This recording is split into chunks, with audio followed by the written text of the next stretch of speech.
Hi అండి. ఈరోజు సింపుల్‌గా ఆలు ఫ్రై ఎలా చేయాలో చూద్దాం. ఒక ప్యాన్‌లో 2 టేబుల్ స్పూన్ ఆయిల్ వేసుకొని, అందులో కొద్దిగా ఆవాలు వేసుకోండి. తర్వాత కొద్దిగా కరివేపాకు వేసుకొని, ముందుగా కట్ చేసి పెట్టుకున్న ఆనియన్ పీసెస్‌ని అందులో వేసి వేయించండి. అవి మంచిగా వేగిన తర్వాత కట్ చేసి పెట్టుకున్న సన్నగా ఉన్న ఆలు ముక్కలను వేసి వేయించండి. అవి మంచిగా పచ్చివాసన వెళ్ళేంత వరకు ఆయిల్‌లో వేయిస్తూ ఉండండి.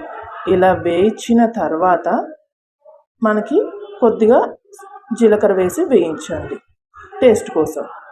అందులో సరిపడిన సాల్ట్ వేయండి, మీకు తగినంత వేసుకోండి.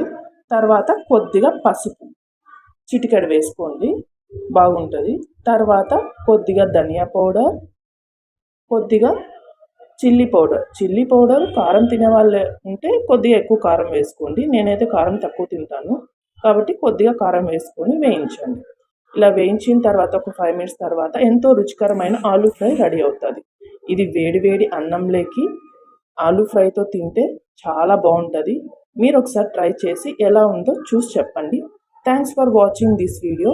ఇంకేమైనా సింపుల్ రెసిపీస్ కావాలా? Kindly like and share, subscribe.